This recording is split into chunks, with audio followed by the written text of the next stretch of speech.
As we draw closer to free agent frenzy, July the 1st, here's a look at our top 10 free agents. Mitch Marner topping the list, a career-high 102 points last season. Conn Smythe winner Sam Bennett right behind him. 3 Florida Panthers in the top 5. Nikolai Ehlers of the Jets, an impressive 5 goals in 8 playoff games. John Tavares remains unsigned. Brock Besser, where could he be on the move to? Will he stay in Vancouver? Maybe it's Minnesota. And Vladislav Gavrikov and Ivan Provorov, 2 of the most intriguing defensemen out there. Jake Allen rounding out our top 10 as the top goaltender.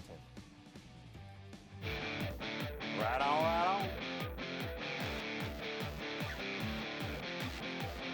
Well, the first time in a long time we get to chat with our friend Pierre LeBrun, our hockey insider from the spacious LeBrun estate somewhere in the greater Toronto area. We can't tell you where. Pierre, we are obligated to begin with Mitch Marner. That's how we do things on this network.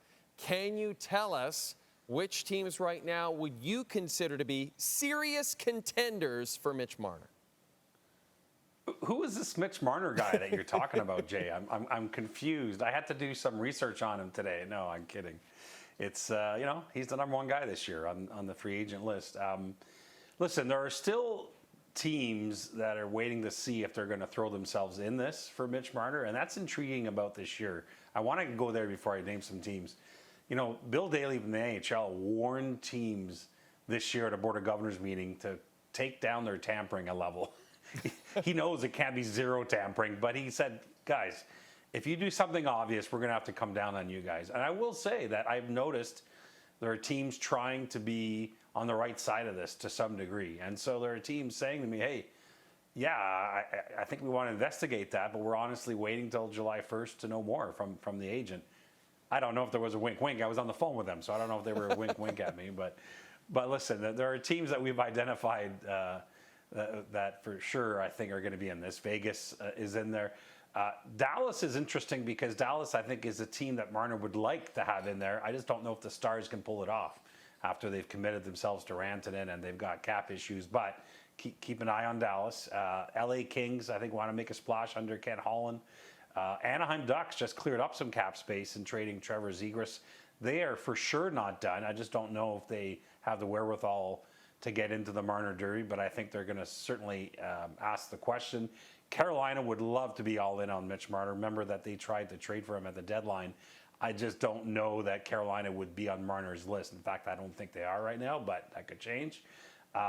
Columbus, a team out of left field that has the most cap space in the whole league, Jay. They would like to get in on it, but again, I don't know that they would be a team on Mitch Marner's list. Probably won't be. So again, still developing. There are teams that will come out from obscurity on this too between now and next week, but that's a start. You mentioned Dallas, and you mentioned the fact that you're not sure exactly how they could make the numbers work. And then there's the Jason Robertson situation. Is there a direct line that can be drawn to Robertson potentially being available and the Stars potentially being interested in Marner? I don't know that it's a direct line because it's certainly an indirect line, but don't forget, I also think the Dallas Stars need to shore up the right side of their defense. You know, they never really replaced Chris Tanev when Tanev left Dallas last year and signed with the Leafs, and I think it hurt them in the end in the playoffs.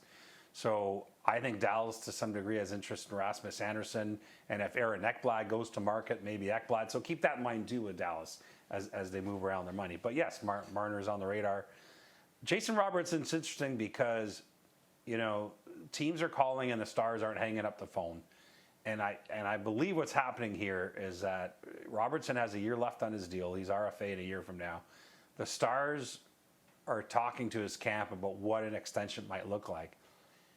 And if they don't like what they hear, especially remember the contract they just signed with Rantanen, they just signed Wyatt Johnston, etc. If they don't like what they hear from Robertson's camp, I think there's a chance they do trade him by the end of the summer. Not so much in the next week, but perhaps by the end of the summer. So that's a developing situation. They may also sign him to an extension, as I said. So really intriguing situation. A lot of teams are keeping an eye on Robertson. I think if Dallas trades Jason Robertson, they want futures in exchange because they want to free up the cap space, get some futures back, and do a few other things. So, that's one of those names that could really, change the landscape of the offseason, but we'll see where they go with that. We are a week removed from the Panthers winning their second Stanley Cup. Immediately after they won it, their GM Bill Zito essentially said, I want to bring back all three of my unrestricted free agents. It seems unlikely that he will be able to do so. If you had to guess who stays and who goes, which names would fall where? Well, first of all, Jay, have any of the Panthers players slept yet since they won the Cup? That's the real insider information that I should have dug in on the last couple of days. But no, I'm focused on pending UFAs and contracts. So here's how I would rank them in terms of the big three. In terms of, listen, they want to sign all three. I believe Bill Zito when he said that. But in terms of priorities, Sam Bennett at 1, the Conn Smythe Trophy winner. That would be the top priority for Florida. And then it's interesting. I would now put Brad Marchand at 2. 2 weeks ago, I might have had him at 3 behind Ekblad.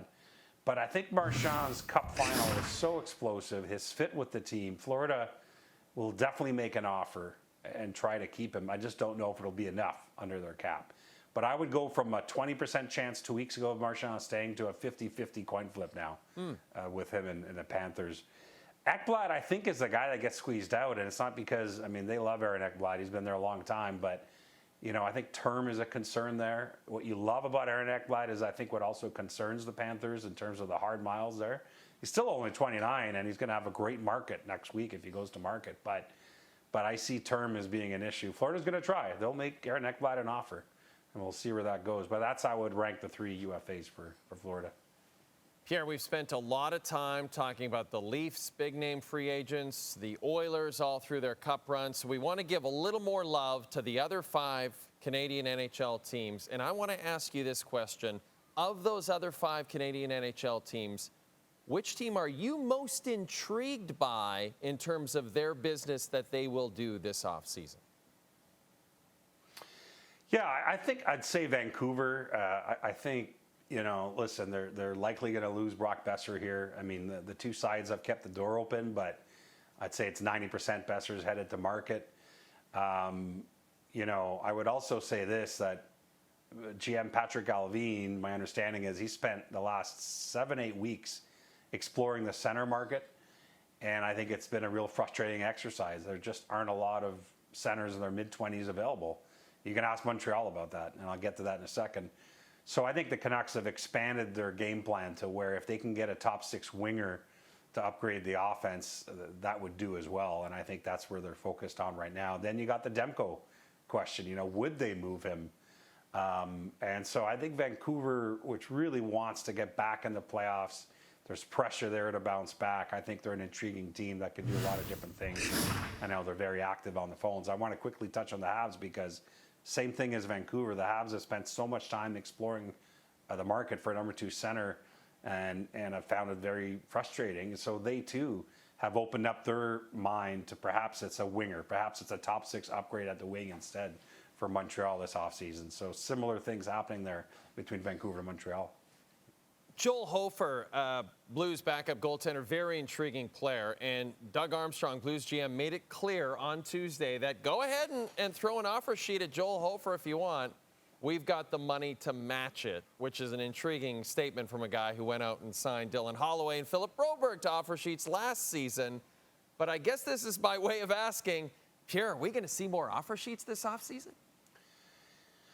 I think, Jay, I'm in the minority when I say this because I think everyone feels and thinks we're going to see more. I'm not sure about that. And the reason is the cap's going up. And so it was a perfect storm last year for St. Louis and Edmonton. The Oilers had 0 room left under the cap.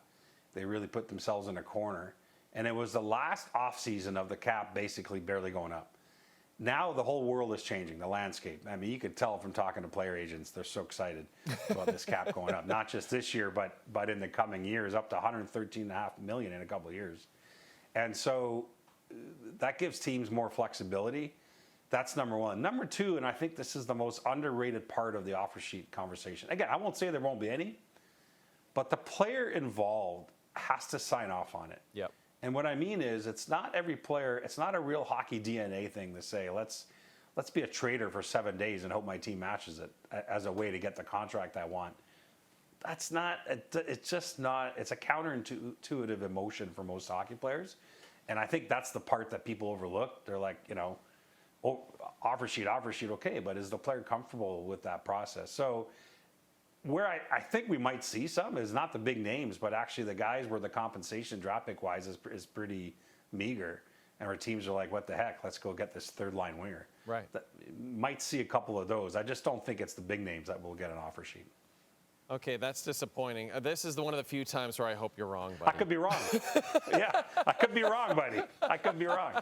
Been wrong many times. Well, we'll see. Listen, another question I have for you is we tell you all about Free Agent Frenzy coming to our network on July the 1st is, how excited are you? We've been asking everybody who's involved in Trade Center Free Agent Frenzy, how excited are you of not having to start at 8 a.m.? You get started at 11 a.m. How exciting is that for you, Pierre? I mean, I think that's civilized. I might have tea instead of coffee. Who knows? I mean, let's go. Let's go. Let's be civilized. Let's all watch Free Agent Frenzy with Pierre and everybody. Brought to you by Harvey's, 11 a.m. Eastern on Canada Day, right here on TSN.